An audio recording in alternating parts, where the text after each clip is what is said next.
So today we'll having our new topic to discuss. But before that, let me introduce myself first. I am Mohamida A. Lumudin. So let's start. Okay, so our topic is all about blog posts and social media. So the content is definition, literary convention, and literary devices and techniques, and how to write, and the examples and reference. So what is blog? A blog, a shortened version of weblog, is an online journal, informational website, displaying information in reverse chronological order with the latest post appearing first at the top. It is a platform where a writer or a group of writers share their views on an individual subject. Okay, so familiar naman tayo sa salitang blog. So, ang blog ay pinaiksing salita para sa weblog. Isa itong website na parang isang journal or online diary. And usually ginagawa ito ng mga blogger 3 times a week. And karamihan sa mga vlogger na sa mga vlog nila ay ang kanilang mga opinions, personal stories, experiences, ideas, and information, and etc. And pwede din gamitin sa mga business. And ang pinaka-importante sa pag-vlog is dapat lagi kang active. And karamihan sa vlog ay binubuo lamang ng salita or texture. And mayroon ding vlog na naglalaman ng art vlog, photo vlog, video vlogging, MP3 vlogging, and mga podcasting. And microblogging naman ang tawag sa vlog na sobrang maikli. Ang salitang weblog ay unang narinig mula kay John Barger noong December 17, 1997. Habang ang pinakamaikling vlog ay mula sa isang biro ni Peter Merolds noong May 1999. So the next is literary conventions. So the number 1 is informal tone. Informal tones, blog posts typically have a conversational and informal tone, as if the writer is speaking directly to the reader.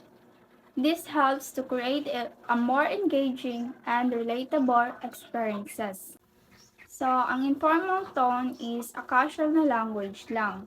Pinapakita nito yung personality at emosyon or makatotohanan, kaya mas pinapadali nitong makarelate at mas maintindihan ng mga readers ang nilalaman ng isang blog.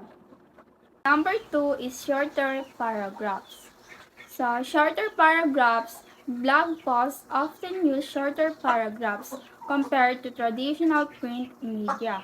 This makes the content easier to read on screens and helps to maintain the reader's attention. So, ang shorter paragraphs naman is mas pinapadali nitong makapag-focus ang mga readers sa message or ideya ng nilalaman ng isang blog and mas maayos na layout. And the number 3 is subheadings. Subheadings, blog posts often use subheadings to break up the content into smaller, easily digestible sections, and this helps readers skim through the post and find the information they're looking for. Okay, so ang subheadings naman is mas pinapadali nitong maunawaan ng mga readers ang isang blog. And also, ito yung pinakamahalagang element sa pagbuo ng content. Number 4. Validated or numbered lists. Lists are commonly used in blog posts to present information in concise and organized manner. They make it easier for readers to grasp key points and take away valuable information. Ang valid o numbered list ay isang paraan ng pagpapakita ng impormasyon, sa isang maayos at organisadong paraan sa pamamagitan ng paggamit ng mga bullet points o mga numero. Mas madaling maunawaan ng mga mambabasa ang mga pangunahing punto at mahalagang impormasyon. Ang mga value-listed lists ay ginagamit din ito upang maglahad ng mga kaisipan o detalye na hindi nangangailangan ng particular na pagkasunod-sunod. Number 5. Use of image in visual blog posts often incorporate images, infographics, and other visuals to enhance the content and make it more visually appealing. Visual elements help to break up the text and engage the reader. Ang use of image and visuals ay tumutukoy sa paggamit ng mga larawan, grapiko at iba pang mga visual na elemento upang mapabuti ang nilalaman at gawin itong mas makaakit-akit sa paningin ng mga mambabasa. Sa pagsasama ng mga laruan at iba pang mga visual na elemento sa isang blog post, nagkakaroon ito ng iba't ibang mga benepisyo. Number 6. Hyperlink. Blog posts frequently include hyperlinks to provide additional information or direct readers to related resources. These links can be used to support claims, cite sources, and provide further reading. Ang mga hyperlink ay mga link na nakapaloob sa teksto ng isang blog post o iba pang uri ng nilalaman na nag-uugnay sa iba pang mga pahinang web. Ang mga hyperlink ay ginagamit upang magbigay ng karagdagang impormasyon, magpatunay ng mga pinagmulan o magdala ng mga mambabasa sa mga kaugnay na pagkukunan. So the next is literary devices and techniques. So number 1 is storytelling. Blog posts often incorporate storytelling techniques to captivate readers and make the content more relatable.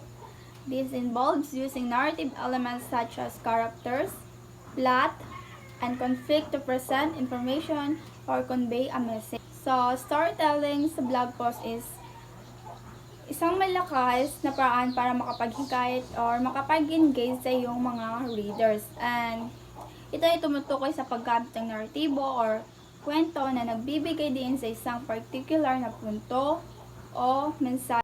And number 2 is conversational tone. Blogs typically adopt a conversational tone to establish a connection with readers. This informal style makes the content more engaging and relatable, as if the writer is having a conversation with the reader. So, conversational tone is napakahalaga nito para mapanatili mo yung pagiging personal and pagiging friendly mo. Kumbaga, parang nakakausap mo yung babasa sa yung mga readers mo sa blog mo. Then, like, for example, yung may words doon na gamitin yung words na I at you. Then, gamitin yung mga natural na wika. Then, ka-humor at kakwentuhan. Ganun. So, the number 3 is descriptive language. Using descriptive language helps to create vivid imagery and engage the reader's sense. Description can include sensory details, similes, metaphors, and other figurative language to make the writing more engaging and immersive. So, descriptive language is importante ito kasi para maipagkita mo yung detalye at vivid imagery sa pamamagitan ng mga salita upang mabigyan ng buhay at kulay ang iyong pagsasalaysay. So, like ganito, piliin ang vivid adjectives, magbigay ng sensory details, then magbigay ng mga spatial descriptions, ganun. And magbigay ng mga emotion. Analogies are comparisons used to explain complex ideas or concepts by relating them to something more familiar. They help readers understand and visualize abstract concept by drawing parallels to something that they already know. Analogies are comparisons between two things that are similar in some respects but different in others. They are used to explain complex ideas or concepts by relating them to something more familiar. Analogies can make information easier to understand and remember by drawing parallels to something the audience already know. Call to action.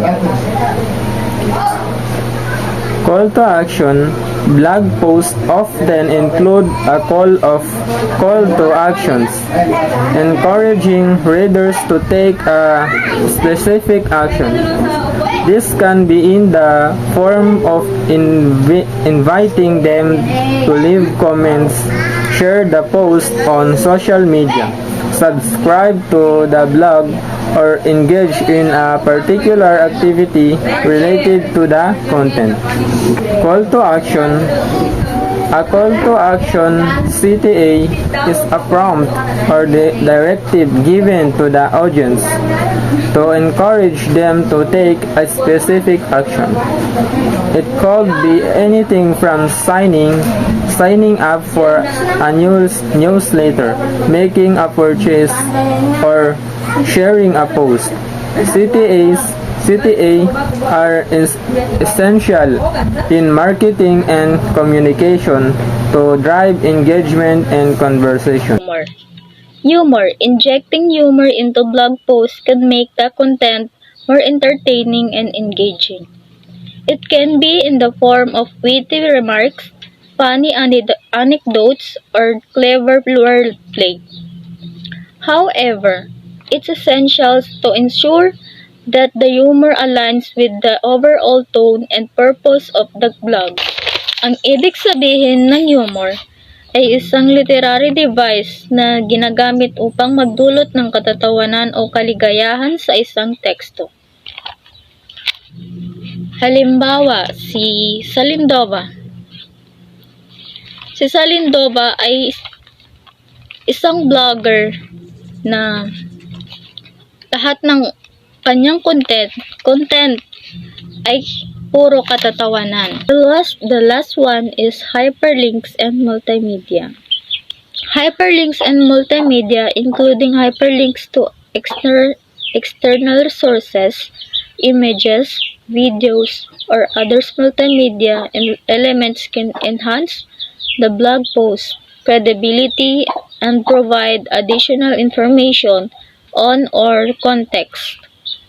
Their elements make the content more interactive and visually appealing. Ang ibig sabihin naman ng hyperlinks ay isang technical na konsepto na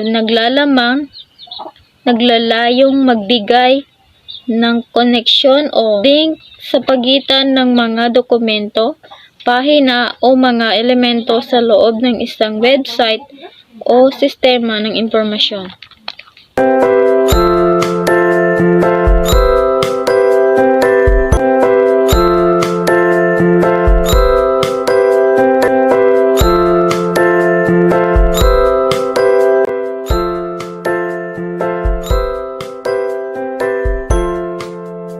So what is social media?